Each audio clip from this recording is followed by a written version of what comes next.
ISO 14001, ISO's well-known standard for environmental management systems, was first launched in 1996. With the publication of the 2015 edition, we asked Acting ISO Secretary General Kevin McKinley why the standard has been revised. Well, the environmental context now is challenging. We see a lot of difficult discussions on climate change. We see a lot of challenges for organizations to meet expectations of policymakers related to water utilization, related to energy usage. These are big challenges that are reflected as well in the views of their stakeholders, of shareholders. The expectation that organizations will steward the environment and perform according to what they believe is appropriate in a modern organization. So these types of changes were very much taken into consideration by the committee that developed the new 14001.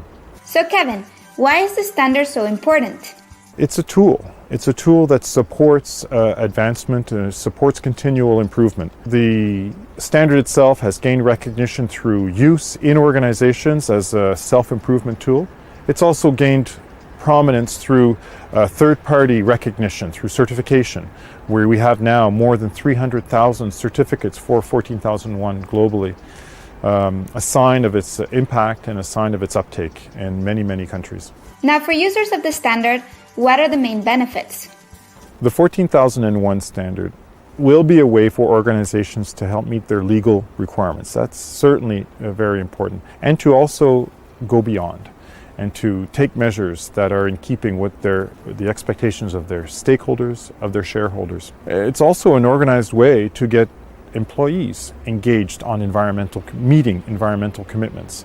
Finally, it also is a competitive advantage. The use of ISO 14001 is something that can be used as a distinguisher from other organizations, and even in many cases provide some financial advantage for the organization, realizing certain efficiencies and improved performance. And Kevin, who is behind this standard?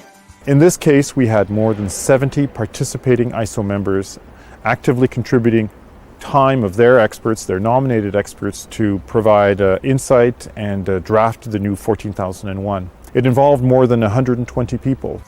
Now let's talk to Anne-Marie Warris, one of the 120 experts involved and chair of the ISO subcommittee responsible. Anne-Marie, can you tell us what are the main changes? So the new version of ISO 14001 has 7 specific changes. There are others as well, and these are just the 7 perhaps the most common one to talk about. The first one is the enhanced focus on integrating environmental issues into the strategic planning process of an organisation. The stronger focus on leadership and the demands of leadership of an organisation to get involved in these issues. Protecting the environment, which is increased to look at resource use and also to look at what demands may be put on the environment by the organisation. The environmental performance, which was one of those things in the previous version of the standard that everybody said it was not strong enough, it's distinctly stronger now. The issue of life cycle perspective, so the need to think about the perspective of a life cycle when you start looking at environmental aspects and impact. The issue of enhancing communication, so thinking about how you're communicating better with your stakeholders. And lastly but not least, the important thing of moving us from a world where we thought everything was a paper to something that can be stored in the cloud, and hence a small change to the term of documentation. And what are you hoping for the future of ISO 14001? But what am I looking for in the next 20 years? I'm hoping the standard will become the tool of choice for businesses to help them manage environmental issues in their strategic thinking, action and plans.